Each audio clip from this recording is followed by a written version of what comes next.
You're here, which means that you've found spirit crumbs, leading you to your inner light worker. I will be sharing how these tiny little hints from the universe have led me to where I am today. I hope that by hearing my story and the stories of others, you'll pick up your own spirit crumbs along the way that will lead you to somewhere magical. Thanks for coming along for the journey. Let's see where it takes us. Hello, and welcome to another Cosmic Energy Report. I'm Andrea from Concrete and Crystals and Spirit Crumbs. And I'm Emily from Emily and Her Stars and Things That Make You Go Woo. We are here in the energy of Taurus, which is Emily's home sign, and we are in Aries season right now when we're recording. I feel like we've got a lot to cover this episode. We do. And in full disclosure, we are recording on the 14th. So we're smack dab in the middle of the planetary lineup, which we've noticed things are moving quickly in all directions. I was just looking today at the oil and gas strikes that are happening in Ireland, where they're shutting down the highways with tractors, protesting. Of course, we've got the lovely war that we started in the Middle East. We have actually MAGA sort of coming out of the dark and into the light and realizing that there's some craziness happening after the orange man attacked the Pope over the weekend and then made a picture of himself yesterday. He described it, though, as he was a Red Cross doctor and not really Jesus. So the memes on Threads have been on fire. I've really been enjoying those. Lots of Jesus arriving in the waiting room with fish and snacks for, the doctors working. So, yeah, it's a very strange week. I remember making the calendar for this, and pretty much every day for 10 days has my wacky spiral on it. So we're smack dab. Like, your head's busy, everything's getting loud. I think that's gonna happen more and more this week. It's just gonna ramp up, particularly now that Mercury moves into Aries today. We've got the new moon on Friday. The sun is conjunct Chiron, Mercury conjunct Neptune. It's just a lot happening in all directions. So I'm very excited to be talking about Taurus season because it is going to be a bridge, I think, in a lot of ways between the old world and the new. So I'm kind of excited to talk about that. Yeah, it's quite the intense time period. It's funny, like every single time we do an episode or every time we do a forecast for the astrology, we say, okay, hypothetically, this could be wild, this could be this could be that. And a lot of times it's like, these pieces feel like they fit in, but maybe this didn't happen. But I feel like it's firing on all cylinders right now. We always talk about the collective versus the personal, where like, okay, if the astrology doesn't feel like it's hitting you, maybe look at the collective to see where that's showing up. But I think like a lot of people are feeling it on both, which is the intensity, the Aries planets and all of the things that we were looking forward to. Now that it's hitting, it's like, okay, no, I actually feel this. Like Emily said, we're seeing things happen very quickly. We're also seeing a lot more like direct, immediate responses to things. And I think that's really interesting to witness, like in real time. Another cultural thing where like a lot of this comes through is Saturday Night Live. The fact that a lot of it's just repeating what actually was said and it's just already that absurd that they don't have to do much even to do that. But how quick the turnaround is sometimes on some of the news stories, it'll happen on like a Thursday or a Friday. And then on Saturday night, they're already like including it in a sketch. So I think that the fact that these things are showing up all over, like in social media, I think that's why this energy, like Emily said, of like mega having these realizations, like if they can't avoid seeing the absurdity of it, if it's being shown everywhere, so many people are using their voices to highlight what's happening and the hypocrisy and the chaos and the damage that's being done. I think it's interesting. Here in Canada, we just had by-elections and now we have a liberal majority. We already had people crossing the floor from conservative to liberal, but the by-elections actually secured the majority. So like even that, it's not on the same scale maybe because we already had a liberal government, but I just find it really interesting to see how the United States is, of course, the most dramatic and intense and impactful on the whole world. And it's being cushioned by the fact that so many other countries are going the opposite direction. It's almost like having some sort of an insurance policy that, like, If we were all going the same direction, we'd be in a lot of trouble. It kind of gives me a little peace of mind, like as much as it's still chaotic, we still don't know what's going to happen, but at least we can see that there's so many other countries and so many people in other countries that are moving in a direction that feels a little bit more secure for everyone as opposed to serving a few people's interests. Well, and the election in Hungary, oh my goodness, was that amazing. And that JD Vance went to help, of course, and has now become a verb, which I could not love more, but it tanked the numbers and to double digits and he lost so quickly. But then looking at how Paul Manafort had actually helped to get that previous administration into power in Hungary and then came to the United States to be Trump's campaign manager in 2016 and essentially put into play much of Project 2025. So I think they're panicking a little bit because they're seeing that just because you put some of these things in doesn't mean they're going to stay.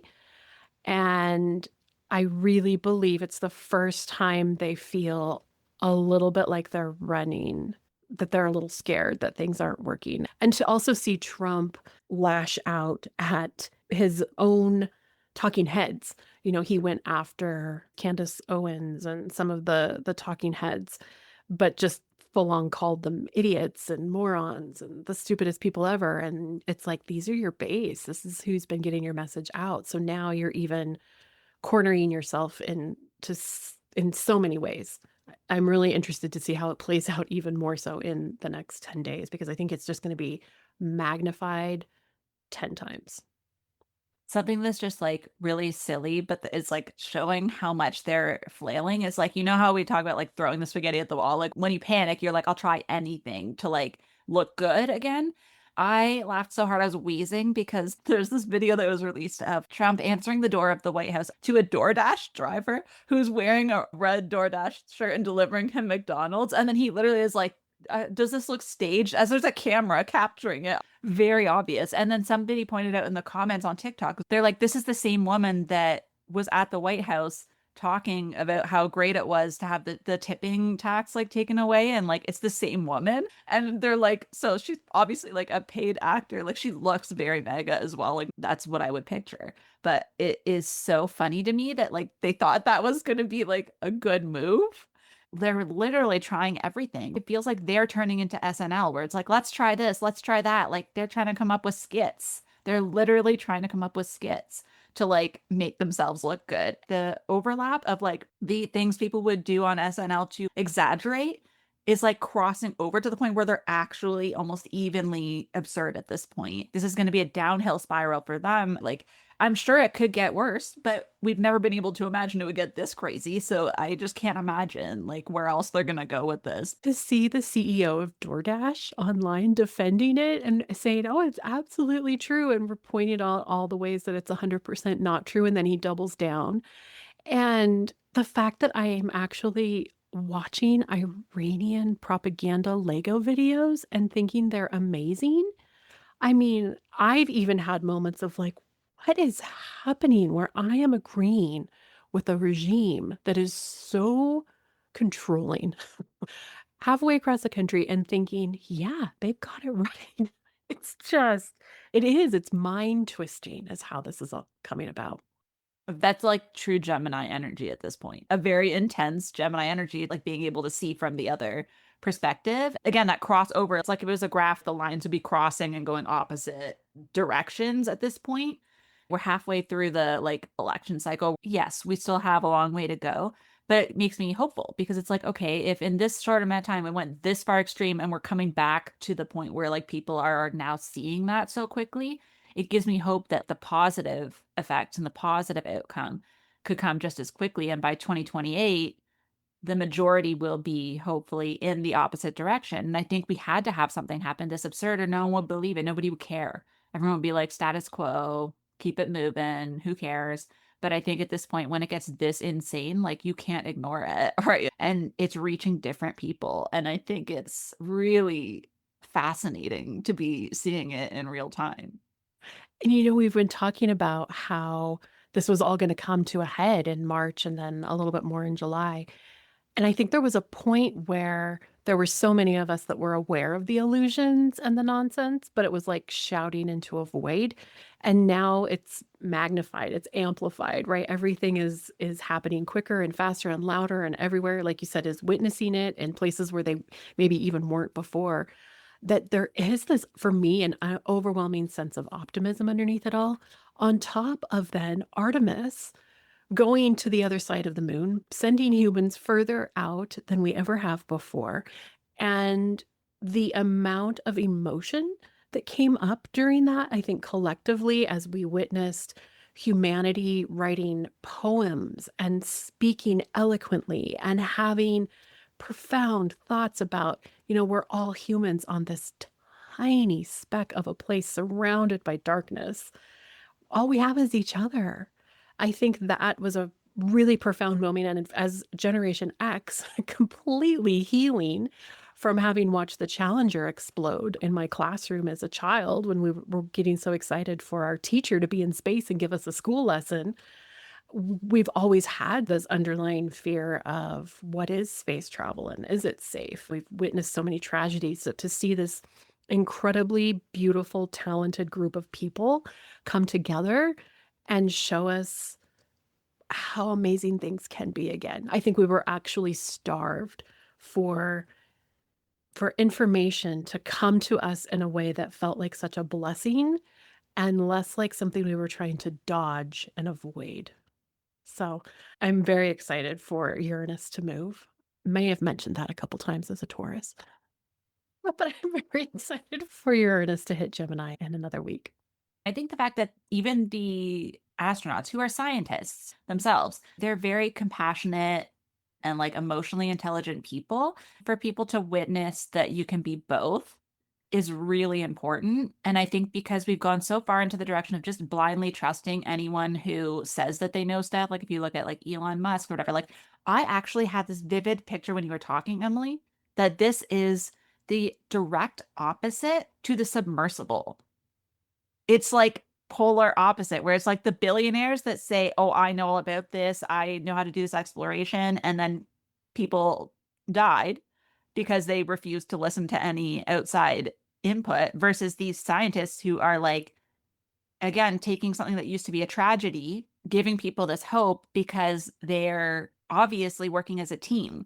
They're having this environment of like, let's take as much information as possible, make this the most successful it can be, and also be so kind and open. And I was peeing myself watching the difference between the interviews they did with Trump, where they just let the mics sit there and like go in a circle. And then when Mark Carney is talking to them and they're like fully engaged, they're like all like laughing, smiling. And I think that is so subtle. They didn't have to say anything derogatory. They didn't have to do anything that was harmful or cruel. They just showed with their emotions and their responses what they were willing to engage with. I think Uranus and Gemini is going to be really interesting for seeing how that shows up in communication and in what is making it to the mainstream, what is collectively accepted in pop culture, like what people are celebrating. The other side of this is going to be so, so interesting. Absolutely love the parallel between the deep ocean exploration, explosion. I've even forgotten the name of them now. That comparison, so beautiful. And the other thing that came to mind was even TMZ now, which in the US is like our go hunt down the celebrities and tell us all the gossip, have been hunting down our senators and congressmen when they're away out of session, but they're on vacation together in Scotland and really exposing the things that they maybe thought we weren't interested in and maybe we weren't always interested in. So good for us to pay attention to new and exciting things. So yeah, excited to see what the rest of the week brings. It's interesting because as we're talking about this theme, it does actually tie into what I have for the first week of Taurus season. Maybe you can talk about Aries season in general with this, but just I want to highlight because it's coming through so clearly this first week from the 19th to the 25th that the card for this is a major arcana. It's judgment. Individually, yes, this often shows up as like seeing yourself at the highest light, trying to really be honest with yourself, be vulnerable with like what the truth is. But this is showing up collectively already. So I think this is the tie-in bringing us from Aries into Taurus. It's like this ability to really be faced with things that people perhaps hadn't considered or refused to see before, recognizing that it's okay to change your mind. I think that phrase is such a Gemini thing too. It offers people that kindness, allowing them to make that transition and to make these new realizations themselves. Sometimes people need information presented a certain way to understand it. Some people need the humor. Some people need the emotional, human, individual stories to understand. Some people need the intensity and chaos to be able to see how bad it is. But I think literally in the last week, we've had all of those. So anybody who hadn't seen the truth or the other side of something until now, like it's coming at all directions right now. And yes, it's overwhelming for someone who already is in that energy and is seeing everything. But for people who are more isolated into certain sections of the internet or in-person communities, like I think a lot more conversations are being had in new arenas where people wouldn't have necessarily been open to talk about things previously. And I think with this judgment card showing up for this week, it's doing that twofold thing again. Yes, it's for yourself and really being honest with yourself about, is this still working? Is this something I still truly believe in? Is this still something that I want to be known for? I think there's a piece of like legacy that's kind of attached to judgment, like what your impact is, and in a positive way, but also how are you negatively impacting people in what you're doing? Like, how are your decisions affecting other people? And I think if you think of like your personal connection then to the collective, like, how are you voting? How are you showing up in your community? Where are you spending your money? Who are you listening to? That impact goes both ways. We don't realize how much power we have to have that energy move in both directions. Like sometimes it does feel like shouting into the void, but when people are listening, it's not a void anymore. There is more ability to break through that and have these discussions. I think before, when we were able to just turn the news off and you just didn't know what was happening, it was a very different time. And that's why it was so easy to just let things go for so long. But now there's so many different ways that people are getting their information.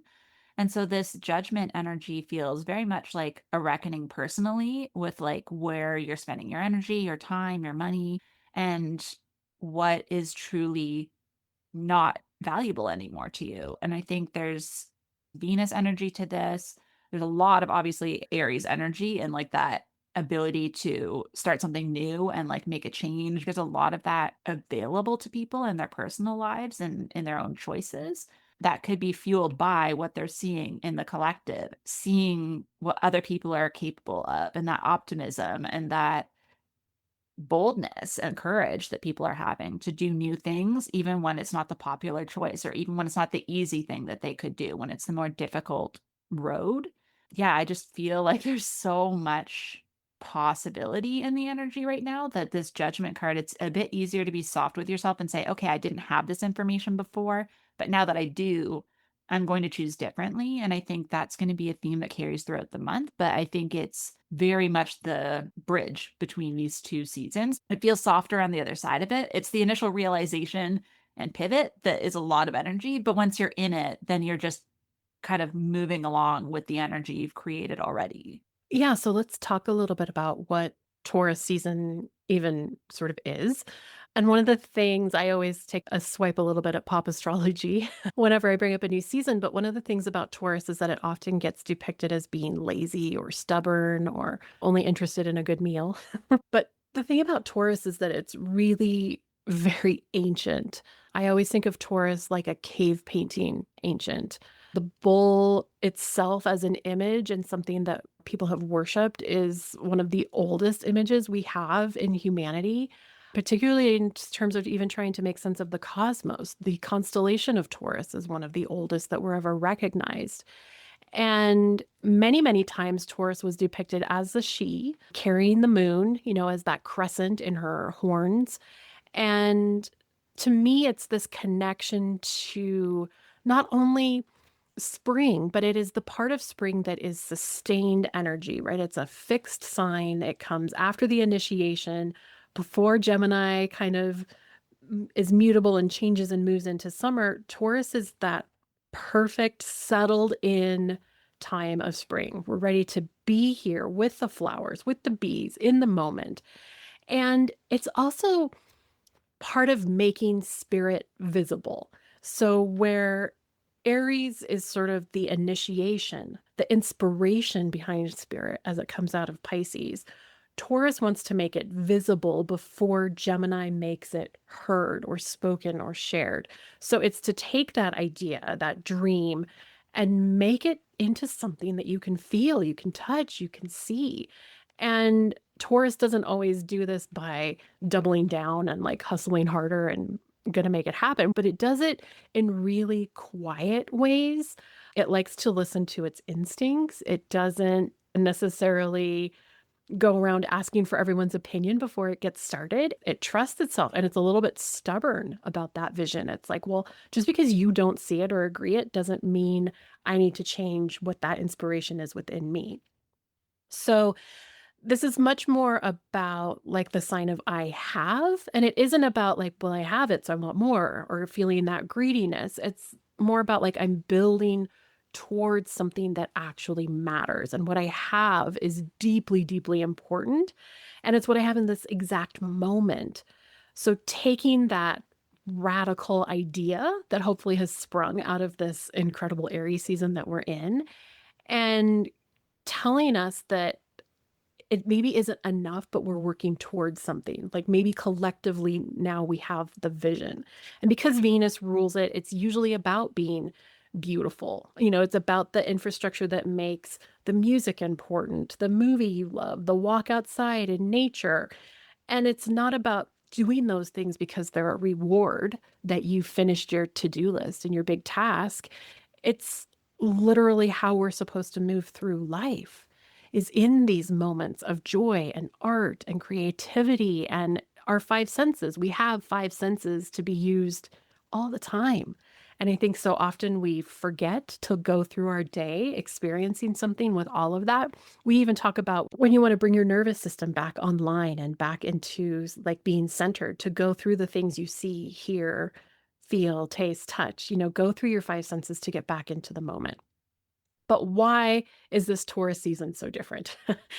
So Uranus is only going to be with Taurus for this 1 week, this 19th through the 25th. And it's been 7 years of turning everything we thought we knew about security, comfort, money, our bodies, the things we find beautiful, valuable, we everything. I mean, you look at how we moved through the pandemic. All of a sudden, we were home all the time. So our homes took on a new meaning. Then we had offices in our house. Then we've looked at the economy go up and down, and we've had a huge boom in electric cars, but then electric cars were bad, but now they're good. Everything we've relied on has changed. And so every time we try to settle into something and to just find that moment to feel good in our skin, to enjoy the simple life, it's like the rug has been pulled out from under us over and over and over again. So everything has been restructuring. And I think it's going to take a long time to recover from this. Look at the supply chains, the cost of literally everything, and our relationship then to what it means to have physical comfort in something. The things we maybe took for granted before have been completely disrupted and rewired. And we maybe look to our phone as this place to disassociate and go have fun. And now we're like, wait a second, we've got to find something new. We've got to get back to a different way of living. So now that Uranus is going to move into Gemini, I think Aries is going to kind of exhale for the first time in more than a decade. And we get to come back into this part of ourselves that I think we've genuinely been unable to access fully since even before the pandemic started. The part of us that wants to paint a wall a color. How many people are living in white houses with gray furniture on gray rugs, with everything's gray? What happened? We like removed all of the whimsy, all of the art, all of the beautiful things that meant something. We have plants. Thank God we all got into plants. But there's something about going outside and having a cup of tea and watching the sun and not feeling guilty about it. and not feeling like I have to do this right now because everything's going to shift again in a day. There's going to be another disaster, another upheaval. Somebody's going to tweet something and everybody's going to be mad. So I think that's the shift that's coming, bringing in whimsy, changing our mind, being like, I bought this candle because I actually want to burn it because I like the smell, not because it looks pretty. So I think it's going to be interesting. We've spent a lot of time completely disassembling the foundations of what we needed to feel grounded and safe and secure. And now we're going to do it in a completely new way. So, what else is coming up the 18th through the 25th? On the 19th, Mars is going to be conjunct Saturn as the sun moves into Taurus. This is really about like having a lot of ambition and excitement to do something, and then kind of like this reality check at the same time. Feeling like you have to be brutally honest with yourself, like completely brutally honest. And maybe you feel like you're putting your foot on the brakes at the same time you're full on with the gas. You're either going to burn your engine out or you're going to like take a minute and bring yourself back into the moment. Sun into Taurus, this is really, I think, going to help us kind of take a beat, slow down. Everything is going to be going warp speed here for the next, 10 days before this comes out. And I think we'll all need kind of this collective breather. On the 20th, Mercury is conjunct Saturn and Mars. Again, this is like getting really clear and honest about what you're sharing, who you're talking to, and not confusing honesty with like being too overwhelming. Well, I can't deal with that. It's too overwhelming. It's like you have to manage it now, because the more we put in now, the easier it's going to be down the road to put things back together. We also have on the 23rd, Venus conjunct Uranus. And this is kind of a big one because it's at that 29-degree mark of Taurus, right? The last minutes before it moves over. And thankfully, this will be the last time these two are going to meet up here. And I do think it's going to give us a final notice on like whatever your comfort zone used to be. Is it either going to snap you into something and realize you need something back? Do you now recognize that what you have is going to look different going forward? And how does that feel? I think there could be sudden money or stock market shifts at this point. We clearly have a lot of issues going on with oil and gas production. So that's kind of a day I'm watching out for. Then Venus finally moves into Gemini. It will be there April 24th through May 18th. This will feel good. I think it will give us a precursor to some of the Uranian energy coming. And then on the 25th, the Sun squares Pluto and Uranus moves into Gemini, both on the same day. So this is, I think the 24th is, or 25th is a very interesting day. The Sun squaring Pluto is like dragging something into the light that doesn't want to be seen. And it's just going to, like, there's no more cover ups. Something is clearly coming out that there's no going back from. And then just as Uranus moves into Gemini, it's like how we talk, how we think, how we connect, how we consume information. All of these things are going to change. And that's where you were talking about staying curious and not freaking out. And that's going to be my top tip for the next 7 years is you just have to get curious and be willing to change your mind, because there's going to be so much to change your mind about. When you were just saying that last little bit about like staying curious and not panicking, like that sort of energy, in my head, it's like, I think we've also gotten to the point where our nervous systems are like on fire for everything. It's like we're afraid that if we read more and like learn more about something that makes us uncomfortable, we're going to physically feel it. It's like I'm going to physically feel pain if I learn any more about this topic. That's not what I believe if I like am curious. But I think what that 7 years is going to do is teach us you don't have to automatically believe everything you read. And I think it's like we treat information like an infectious disease, because it is in some ways. But we treat it as if like, oh my God, if I encounter a mega point and I try to see where they got that information from, if I even look at it, then I'm going to be associated with it. Everyone will be able to see that I read that article because I was curious. Whereas I think we should be looking at it the other way. Like, if I'm armed with all that information and this information, I'm actually more informed and I might feel stronger about my point after reading that. But even if I change my mind, oh, well, then that's because I have enough information. If we're making decisions because we're avoiding information, I think we should be more scared of that. That has been the problem.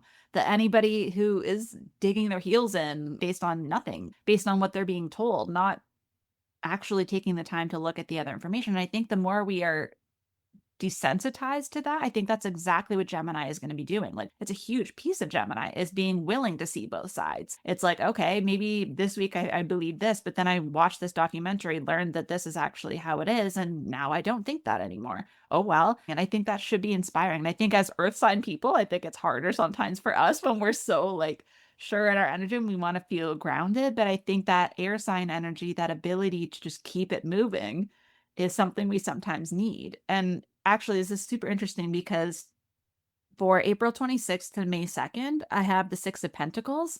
And it's obviously a very earthy energy, but it's this balance of energy. It's this balance of resources of like, am I giving too much in one area? Am I taking too much in one area? Like, am I depleted? And I think that ties into the conversation a little bit, where it's like sometimes we put too much of our resources into something that we believe is important, but like we are also humans that have needs. And like that Taurus season energy is really sinking in, where like I want to have the comforts, I want to have the things that make me feel good when the world is feeling chaotic. And I think we do need to balance that right now. And especially if you just made a big change the week before, that judgment card with all this energy, if you just decided you had to make a big pivot, you may need that time to regroup and to pour into yourself for a little bit. The other side of it, there is a generosity that is undeniable with the Six of Pentacles. So for each person, it's different. Each person has a different relationship to that energy of reciprocity. It's like, okay, being radically honest with yourself, you now probably are more acutely aware of whether you've been giving enough or not giving enough or not receiving enough. Like that's probably come to light. And that's why this is coming up the week after. It's like the reality of your situation and like what that looks like for you. That gives you the information to know, should I be more generous with my resources? Have I been hermiting too much? Have I been thinking about myself too much in this Aries energy? Or maybe I've been so involved in like everything that's happening. I've been giving all of my time and energy to other people. And now for Taurus season, I do need that retreat. I do need that time to, be in the beauty of life. So I think this Six of Pentacles is coming up specifically to show that there is a bit of a balance sheet happening for everyone collectively, but also individually. And I think that to make light, we've been very heavy, I think, in the energy here. Would you rather be around someone who's not hangry, who actually feels good? Like, I don't know if you think about it, but like the way the collective behaves sometimes, it's like everyone's just a little hangry. Maybe they need a snack and a nap. I don't know. Maybe that actually would benefit everyone around you if you took a time out to say, okay, I got a lot of information in the last 2 weeks. I have a lot on my plate right now. I think what would be helpful is if I just sat with a snack, watched a movie, maybe made some notes, did some journaling, tried to figure things out a little before I start inflicting that on other people. Perhaps that's what we all need to do. So I think this week will be kind of, again, a balancing week of seeing, okay, what do I need more of? What can I maybe leave for another week? And I think that'll show up in the collective as well. I think this will be a bit of a balancing week where the information's all out there and then it's like, okay, what do we do with that? What pieces are actually useful and what is just noise? And I think that's going to be really interesting to see play out. And perhaps because it's in pentacles, maybe we'll see some sort of a fluctuation or equilibrium coming with some financial stuff too. But I just think it's a really interesting point, the second week of Taurus season, to have this sort of balancing earth energy pop in. I think that's spot on energy for this week, and particularly picks up right away on the 26th. We have Mercury square Jupiter. And this is a tricky one because it's like Jupiter saying, that's great. I love that for you. But because it's squared Mercury, it's like, well, maybe the timing is completely off, or there's just something about it that holds you back a little bit. And I think having Jupiter in Cancer still, it's like we do just want things to feel good, but Mercury's going to kind of be saying, I don't know if they're ready for the truth. Okay, how can you move through this in a new way? There's some holes that have been poked in this. So let's sit with that. It's not defeat, but we need to figure out a new way to move forward. On the 28th, we have Venus trine Pluto, and that's a good one. I always like when we've got particularly a trine to Pluto, because while it's still bringing in dramatic change or, uncovering something in some way, with Venus, it's like there's really a way to move forward that's heart-centered, allows you to be a little bit more vulnerable in the transformation somehow. So I think that will be a positive one at the end of the month. And then on the 1st, we have a full moon in Scorpio. And on the same day, Mercury is conjunct with Chiron. So let's break down the full moon a little bit. It's our only Scorpio full moon of the year, right? So it's going to make us shake loose emotions that we've become too comfortable with. Scorpio is always willing to get rid of those uncomfortable things in order to find a more Taurian-like way to move through life. But it's like there's always something else to dig. We know there's always something else to heal. And I think that has in some ways been a shadow side of having Uranus in Taurus for so long. It's like we just keep digging in. There's more. Let's keep uncovering the shadows and the wounds. There's part of us that's like, can I just have a nap and a blanket and a cookie? Like, life is too short. I'm not completely ruined. I'm sure there's still some good things. Um, so I think this particular moon bring up shared power dynamics, shared money, any partnerships where you feel misaligned. It might be time to bring up some of those emotions like, hey, so I've read this thing. Curious what you think about it. How do we share these new realizations, these new pieces that are coming to light? Because having Mercury conjunct Chiron, it's going to be the last time they're together in Aries for 50 years. So this is really closing out in some ways that Chiron in Aries cycle. I mean, we've still got some time, but we won't get many more big planetary hits. Saying the thing you've been circling around, beating around the bush. I don't want to say it. You have to say it. And that if someone really kind of unleashes something big, remember it could be something that is unhealed or something that has come up because of that full moon. We can have kind of irrational. I had a dream about someone trying to pay for legal services with puppies last night. Like, you never know what's going to come to the surface. You just have to trust that if it's coming up, they might need help processing it. And then finally, on the 2nd, Mercury is going to enter Taurus. It will be there not very long, just until the 17th. But this, I think, is going to help our brains feel like they can take a deep breath. So a little slower, much more sensory oriented. You might need that time in nature to process what you're thinking, but really take care of your nervous system during this. I think we're all going to need it after this last little bit of April. That actually aligns very much, like that transition into a bit of a slower energy makes a lot of sense for what I pulled for May 3rd to the 9th. I pulled the Knight of Pentacles. So we're staying with the earth energy. We're staying grounded, and it's about consistent action. It's not about fast track. It's not about doing it the fastest way possible. We're not skipping steps here. We're just doing the day to day. And it's one of my favorite proverbs, not that I know many of them, but something that comes up regularly for me. It's like my message from spirit. Like when spirit needs my attention, it's usually the message that comes up because I'm always trying to do many things. I showed Emily what my spreadsheet of shows that I forgot I had committed to already this summer looks like. The message is chop wood, carry water, because it's this proverb that says before enlightenment, chop wood, carry water. After enlightenment, chop wood, carry water. And it's this energy of like, those are necessities. Those are things you need to do to continue to live, to continue to be human.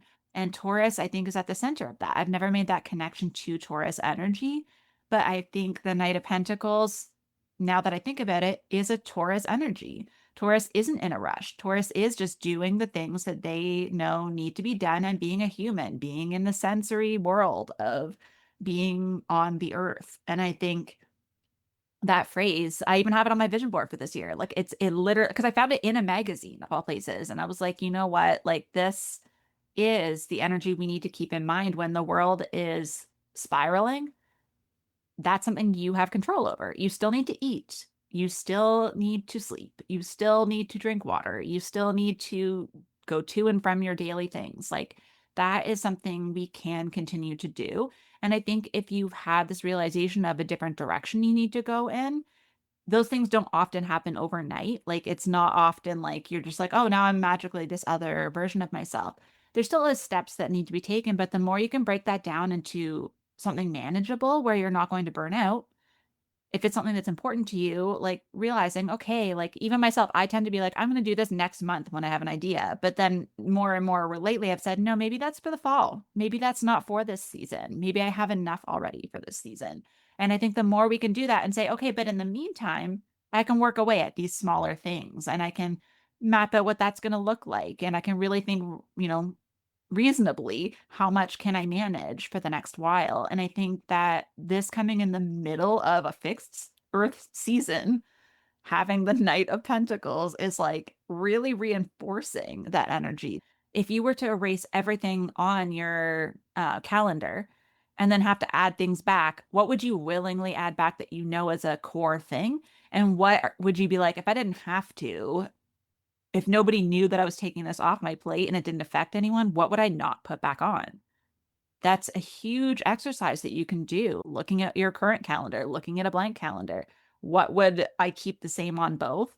And what would I maybe not continue with? And that Knight of Pentacles, that's what he's looking at. And I think that helps us balance going into the summer when we have a lot more asked of us. Like we're more visible. The sun is shining. I think this may hit harder for people that are like Emily and I, where we encounter all the seasons, people that just have sunshine all the time. I would feel exhausted because for us here in the Northern Hemisphere, especially where I live, there's still snowbanks almost taller than me. So no one's expecting a lot. When there's snow on the road, it's snowing, it's icy. You can just say, not the right time. The weather's bad. I'll see you in the, literally say, we'll do something in the spring, right? You get a whole season where you're not expected to show up for every single thing. But then spring comes, summer comes, and it's like you have to pack a whole year's worth of get togethers with the people you don't see all the time into like 2 months. And I think that energy, we need to prepare for that. And Taurus season is perfect for that. You can enjoy it for yourself before you have to share it. That's the energy that I'm feeling. It's so funny that you bring that up because we've been talking in Colorado about having reverse seasonal disorder this year because we didn't get a winter. It just felt like fall turned into spring and there's been nothing to slow us down. We've missed those like soup days and snuggle in the blizzard. So yeah, I agree. I'm hopeful that during this time period, if I had to put on my psychic hat for what a lot of this energy will be, I feel like we will have some pretty major revelations finally released at the end of April. And then it's like the world may still very well be quite busy, whereas Mars is still in Aries for a while. And what do you do for yourself during that time to ground, to slow down? My words this week were slow down to level up. Sure, there's pressure to keep moving, to keep doing the thing, but what would you do? Like you said, what would you take off your to-do list if it didn't matter? I think that's a really important part of this week. Not a lot of transits. There's 4 things I'm going to cover. Mars is going to be square Jupiter on the 4th. Again, Mars in Aries, Jupiter in Cancer. This is where like that drive and that ambition is kind of fighting at the wheel with like, is it worth it? How do I feel about that? Because that Jupiter in Cancer is a little more sentimental. It's a little more, I want to stay close to home. So I wrote, is this your excitement writing checks that your body can't cash? Like very Top Gun. But you might not have the energy when summer comes. Like you make these huge plans and you're like, yes, I'm going to do this. And then it's like, what happens if you don't? So to be really aware of underneath how you're feeling about these things, how much good are you willing to let in? Like how good could it get?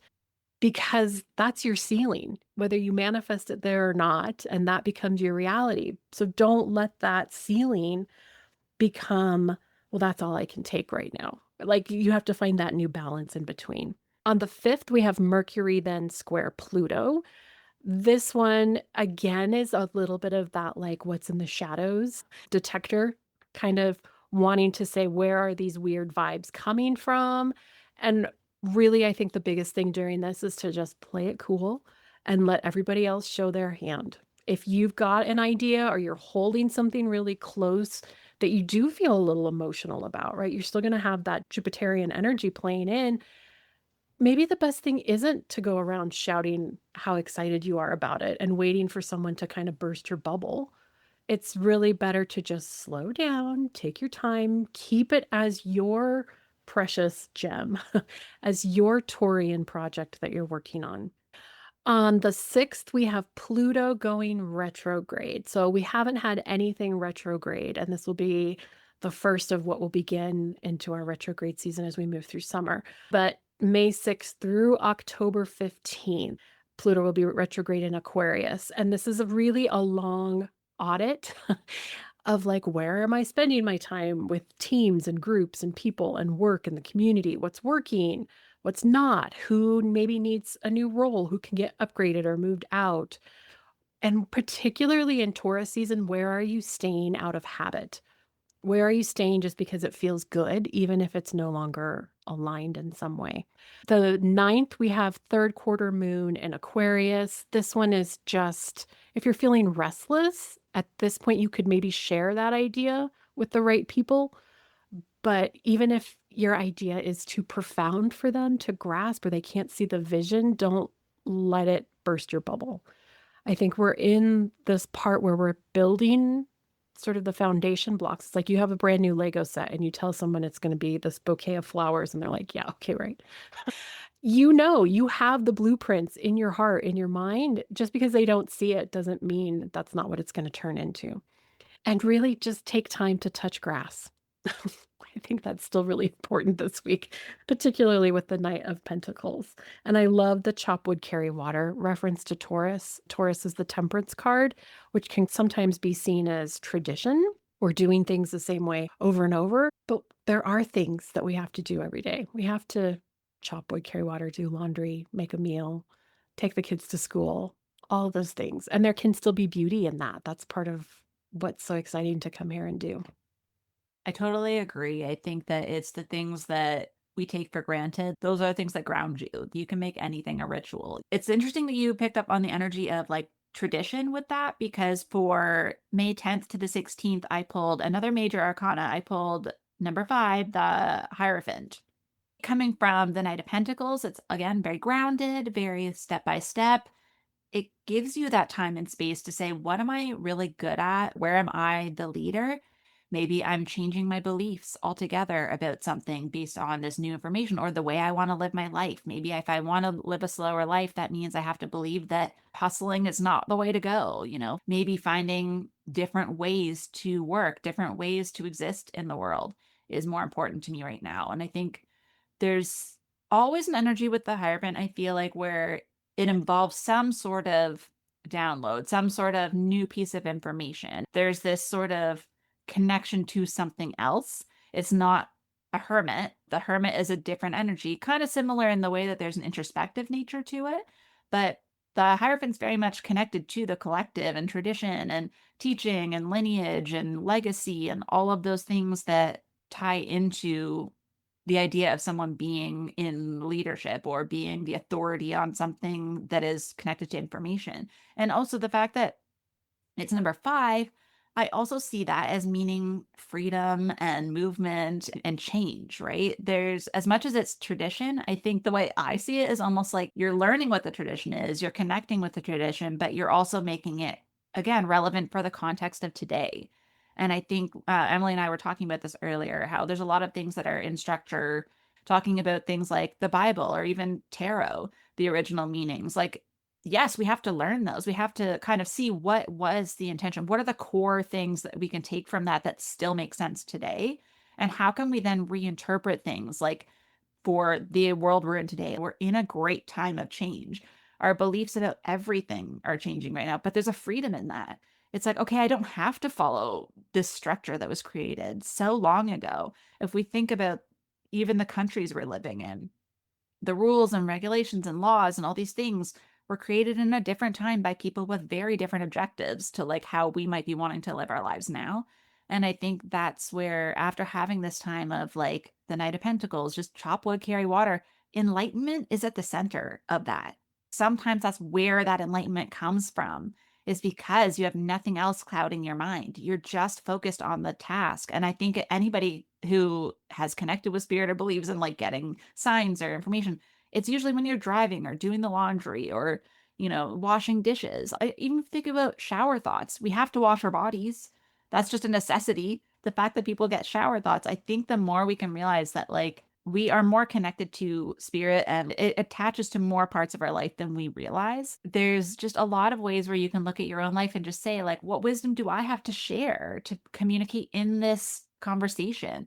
Like, what experience do I have that's relevant to what's happening around me? How can I even volunteer in the community in a capacity I didn't think of? I feel like we have very limited ideas. If you are good at data entry, if you are good at website design, if you're good at something else, like where can you bring that expertise to make a difference, to be part of the community, to make an impact in a way where if you don't have the funds to donate, maybe you have a couple hours to update their website. Like, have you ever gone on a nonprofit's website?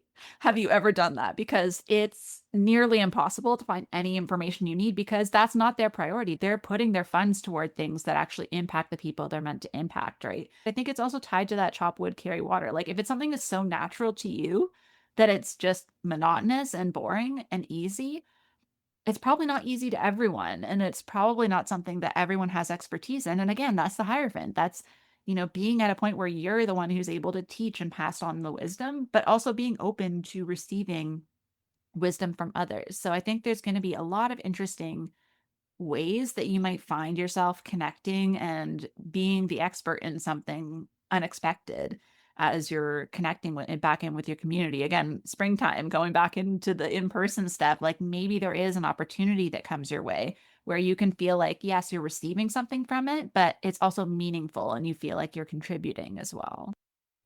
I love that. I keep writing down all of your quotes that I'm going to use on motion pieces for this episode. Yeah, I think this week is really, I kind of considered it a homecoming, like coming back to your voice and your values and your truth and who you are. Because I do think at some level it's still going to be collectively noisy. It's just that this season is about being purposely quiet for yourself, for your own inner knowing. And like you said, when you're doing, when you're driving in the car, I have the greatest downloads when I'm like on my way to a doctor's appointment, stuck in traffic or something. That's suddenly when spirit's like, hey, here's this brilliant idea I didn't tell you at midnight. So recognizing that it can be in the stillness or in doing the dishes, doing the chop wood, carry water, that you really do get some of those fantastic ideas. On the 14th, the sun is going to be conjunct Mercury. So beautiful cazimi of Mercury. And I always think when Mercury passes over the sun like this, it's a moment of kind of burning away of the old. And I like that this particular cazimi is happening in Taurus, particularly now that Uranus is gone, because it's really an opportunity to close some loops, to just finish up things that maybe feel genuinely good. If it's the planter beds in the yard that you're like, I kept putting it off, like maybe you do that and then you celebrate it. You just enjoy it without automatically jumping into the next thing. Like maybe that just gets to be enough for the weekend.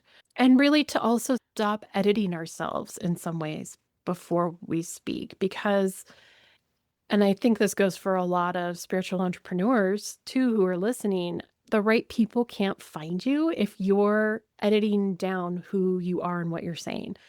We've come out of this era where we all wanted to sound alike, look alike. All of our houses are beige. Everything is the same. And we're so done with that that we're craving the wacky. We're craving the person that does the random thing and has somehow tied tarot to spaghetti noodles. And we're like, yes, tell me all the things about how you make divination with spaghetti. This is where we need people to go because we're genuinely curious and interested. And you kind of have to show people who you really are and for them to find you and align with you, because the right ones will. There's millions of people. I promise the right ones will find you. On the 16th, we have Mars conjunct Chiron. So again, these are the last of the planets coming across Chiron. Mars hitting it, this is where you want to look at what's underneath the irritation that may come up. because this is going to feel like I want to do something and I can't, or I feel afraid, or I feel vulnerable. I feel like I can't show up or that my idea isn't good enough. Is it a boundary you haven't set? Is it because you skipped taking care of yourself first? Is it exhaustion that you thought, well, if I just do this thing, everyone will see how wonderful this is because I made a sacrifice. And then no one pitches in, no one makes any recognition, and you're left holding all of the pieces. Well, did you tell anyone you needed help? Did you forget to take a nap? What have you done to help yourself in some way?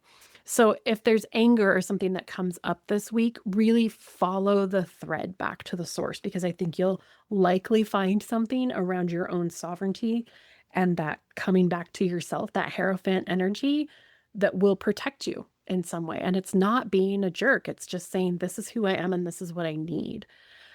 Then on the 16th, we have the new moon in Taurus, and it's a super moon, which is super exciting. That just means it's closer to us. So at 25 degrees, it's at 4 in the afternoon on the East Coast. So it might not be visible to us because I think the sun will still be up at that point here. But this is a really potent one for the year because, again, Uranus is gone. So this is new Taurian energy. What you plant in this moment, let it be rooted in who you are. Let it be this authenticity, not who you've been performing to be or trying to fit in or make it work for the group. Who are you?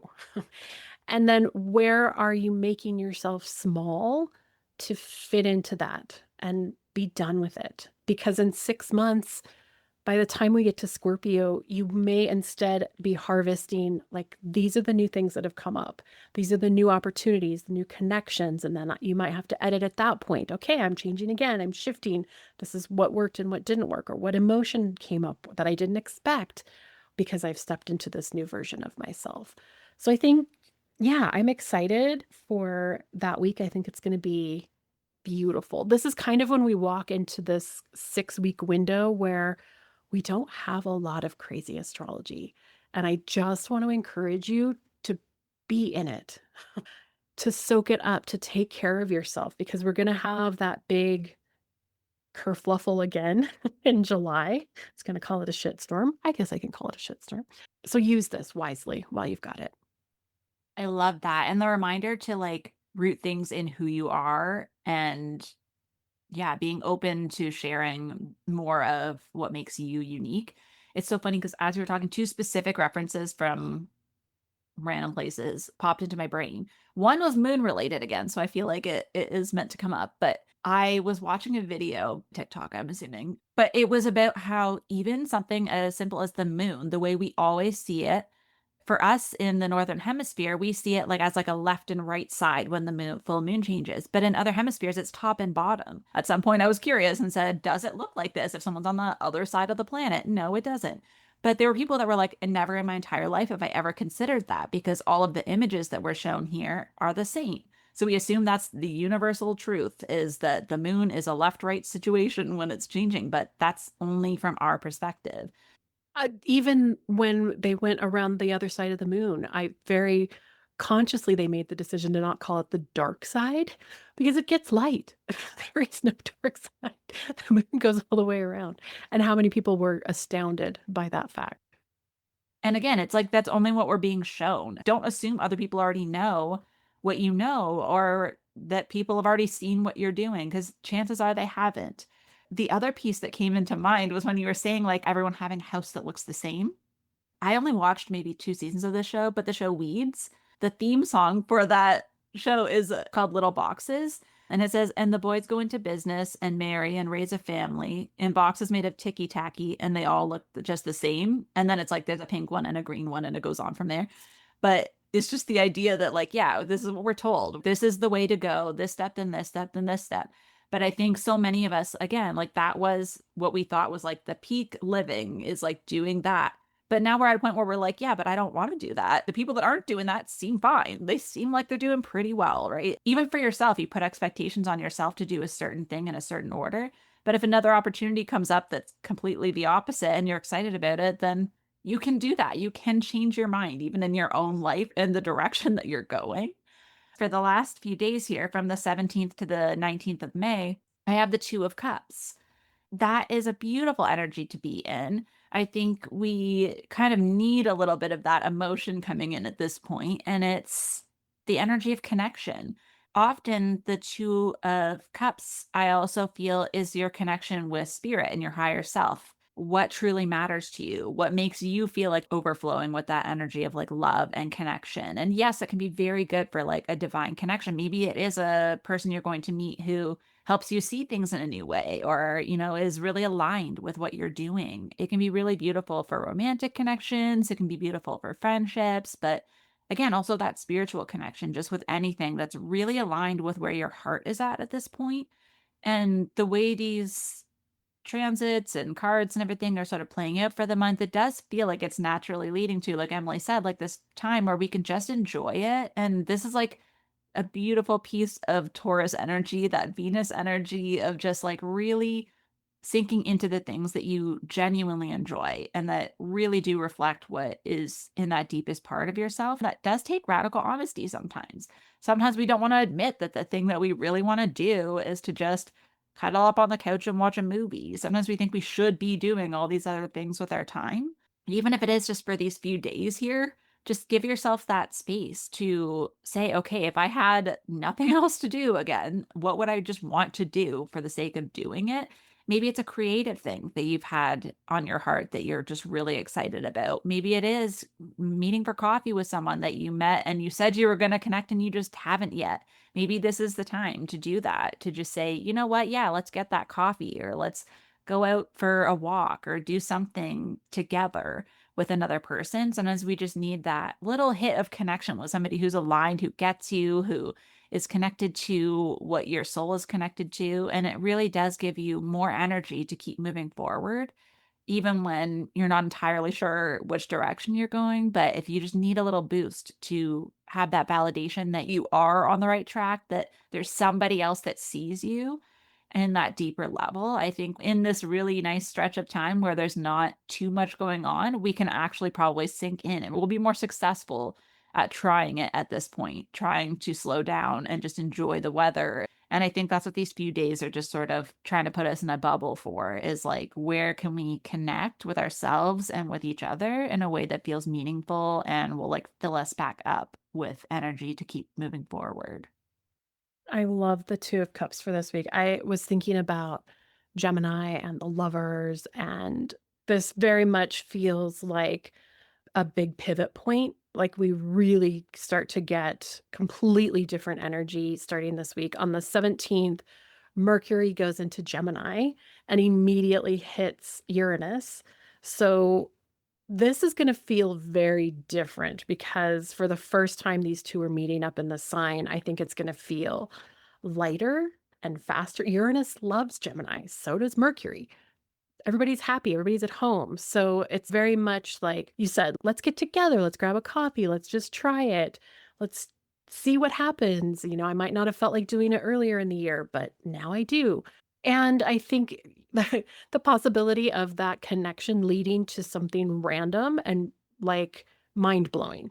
It's like this left field idea that somebody says turns into a giant spark that turns into lightning that changes something profound. So I do really like these two connecting. And I think it could be a moment for you where like you're just going to get redirected somehow. Those little weird moments of like, I never even thought of that. And now I have a new career or a new direction or a new friendship. Something will definitely come out of that. And that feeling of like curiosity and recognizing that you're working with spirit, that you're working with your ideas to move you in a new direction will be really great.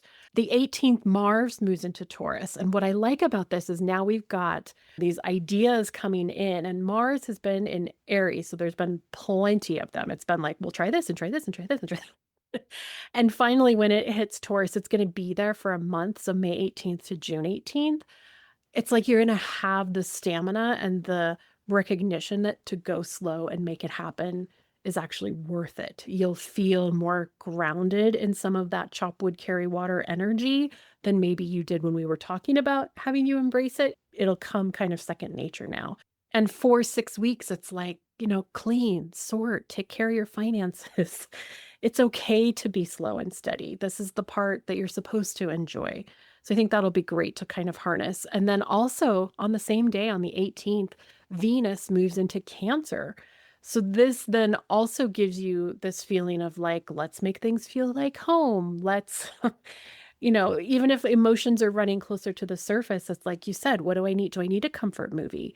Do I need a comfort snack? Do I need to get together with my friends? What can I do that just feels nurturing and supportive? Or can I reach out to someone I haven't heard from? Can I be of service? What can I do to help someone else? All of those things come to play. And then on the 19th, Mercury trine Pluto, which is not bad. More secrets kind of coming up in conversations.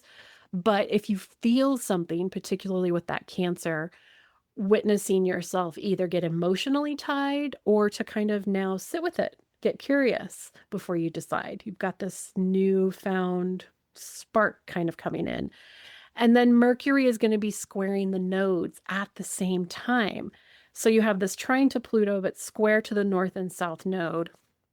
And to me, this feels very fated, like whatever comes up or what finally surfaces. It's like you maybe don't have to solve it right now, but it may very well be a big portion of what you're going to learn to accept or work with as Uranus continues through Gemini, because it's still at that, early 0 degree practically. And with the nodes at this point being in Pisces and Virgo, just barely, we're hanging on to the final degrees there too. It's beliefs, it's ideas, it's leaning into what do I believe without seeing versus letting go of I have to see it to believe it. So I think there's a lot to be said in recognizing who you're working with, where your thoughts are, what energy you're bringing into the room. I do really believe, and we've talked about this before, even in the Gaining Light episode, our thoughts are going to start manifesting really fast. And I think some of us have already felt that. And that isn't going to go away. It wasn't like a one and done. So I think this is going to be the first time that we maybe start to see a benefit from that, or that there is potential in good things happening. And so we're going to be more mindful of what we're bringing into play. So yeah, and then that leads us right into Gemini season. So it's a busy Taurus season, but in a good way, I think.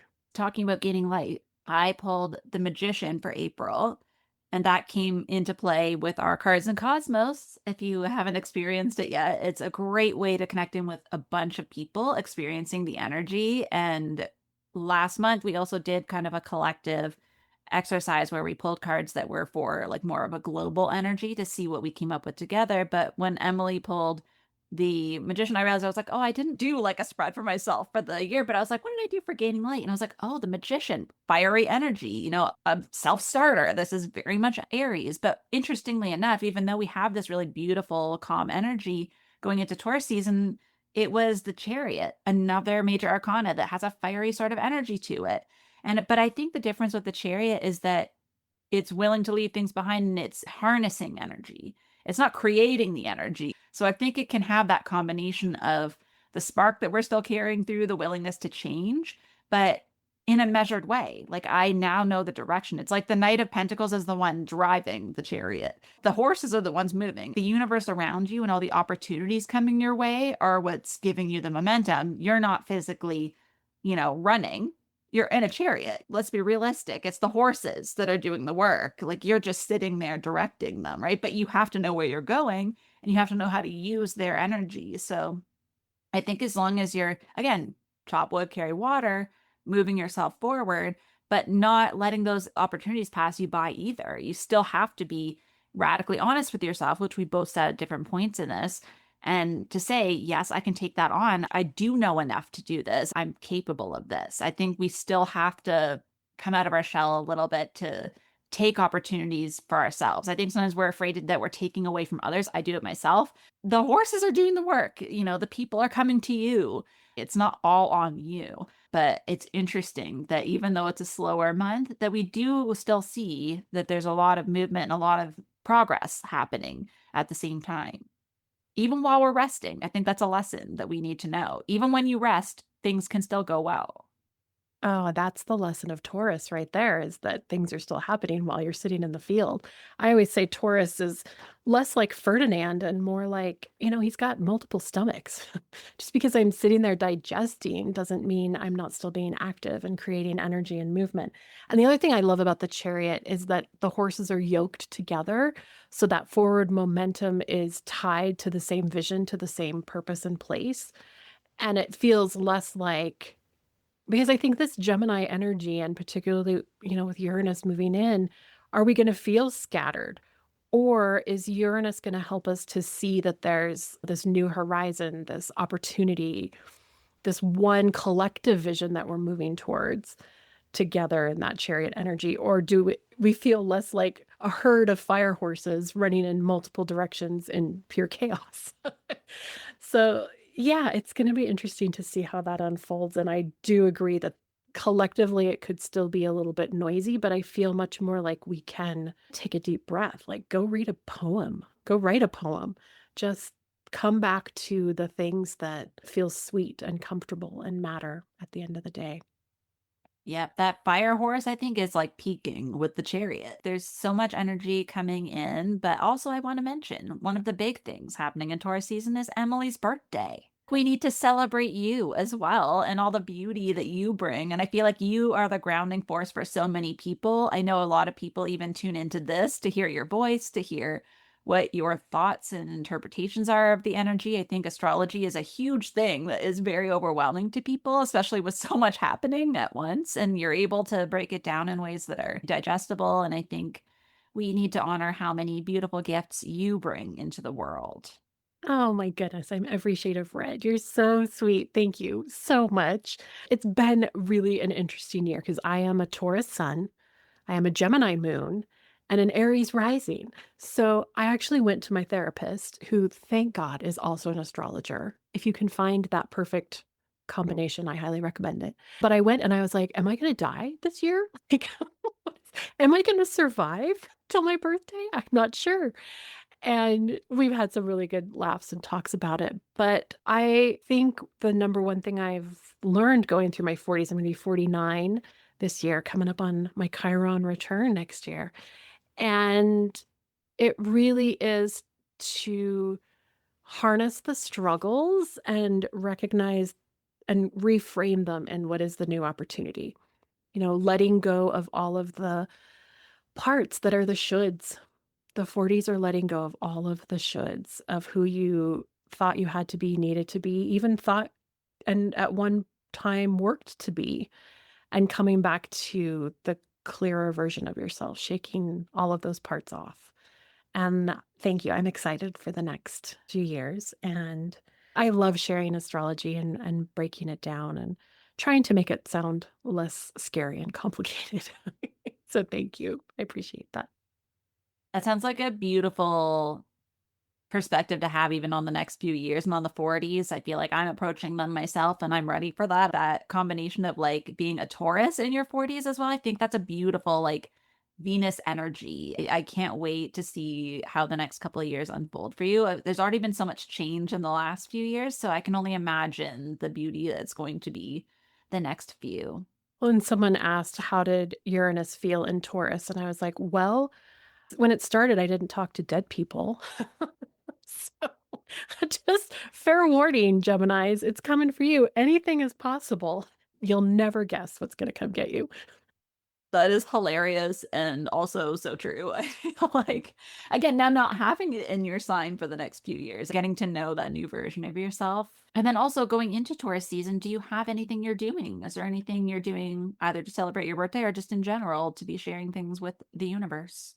Well, I'm super excited. It happens before this episode comes out, but I was asked to be a part of a collaboration book called Awakening Voices with Hannah McIntyre. She's an amazing medium, instructor, but also founder and owner of Spirit Social, the app, which has a freemium version. There's no reason you can't just get on there and like hang out and at least pull a card every day for free. So come download Spirit Social.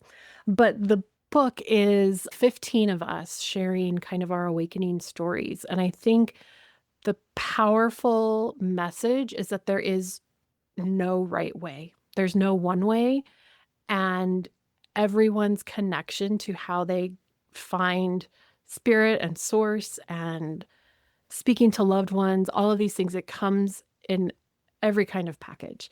So to never doubt yourself when you're on the journey, if it's the right one. So that is available, of course, on Amazon. I'll have a few hard copies available on my website. And yeah, I'm super excited about that. Awakening Spirits, April 16th. Cards and Cosmos will be on May 2nd. The theme hasn't completely revealed itself yet, but I have a feeling it may have a very chop wood carry water kind of undertone. And then on the 20th, inside Spirit Social, this month in April, I talk about meeting the zodiac of the month. So a lesson, really a class in what does Taurus even mean? It's kind of a really lovely way to, much like you might want to learn the tarot, way to make astrology and the zodiac more accessible.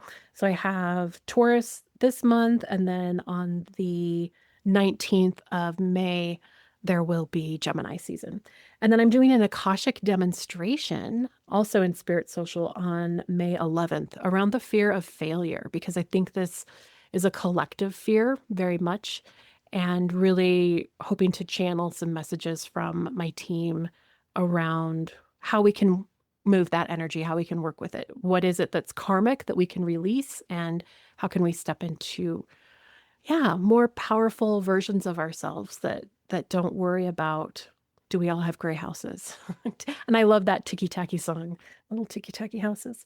So yeah, I'm also doing some readings and courses here in Colorado Springs. So be sure you're on my newsletter.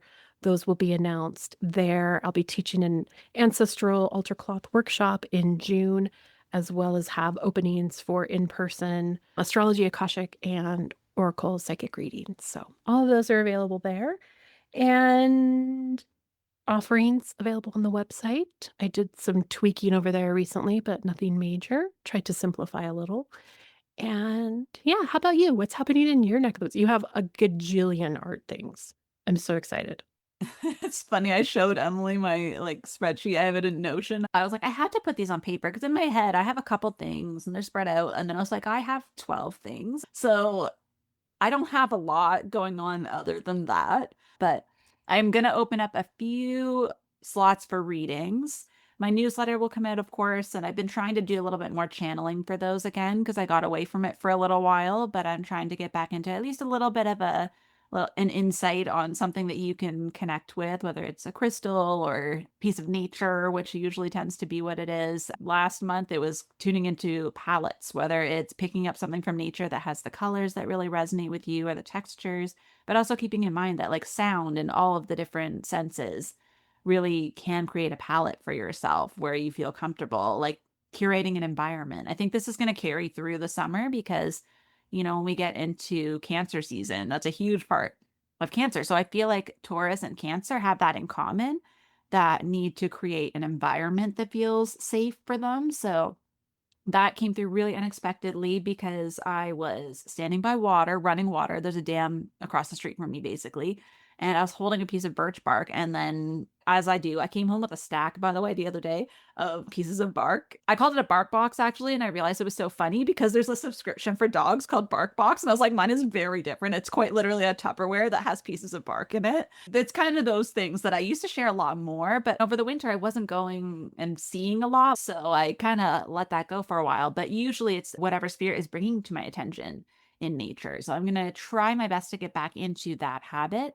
That's where spirit's sort of directing me with my spirit work, is more in more gradual but consistent ways. That Knight of Pentacles energy, doing my newsletter every month, getting at least one message out to you that resonates. In the fall, I'm hoping to do some in-person tarot classes, which may then translate to some sort of an online course as well. The same with in the spring, summer, I'm going to be starting to do my printmaking classes in person again, and that may translate into an online version as well. So if you're interested in either of those things, let me know, and I'll kind of move that up in my priority list, getting that onto an online platform for you. But I think Spirit's just having me really channel a lot of my energy into their creativity, and that also will translate into an online shop for the fall as well, so that you'll be able to, if you're far away and you can't get out to the shows and to the annex and all the places I have my work available, it'll be a way for me to get it to you in a more streamlined fashion. I do get DMs where I'll end up individually mailing things to people, which is always an option, but I think it's always nice if you can look at all the things that I have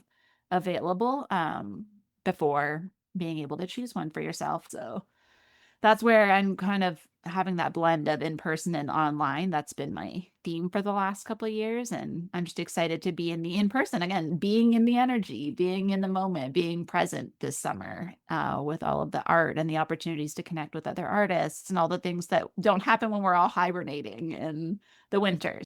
It was making me think of where Uranus dipped into Gemini last year from like July to mid-November. There was a taste of that energy, and I think you really expanded in your artwork during that time, so I'm excited to see, like, what this Taurus energy and this window gives you in support in terms of having time to create, and then, of course, Blackthorn, you can see behind me, is back out, so yes, that was a wild time when I decided I wanted to buy a dollhouse. We'll see how that energy carries on this year.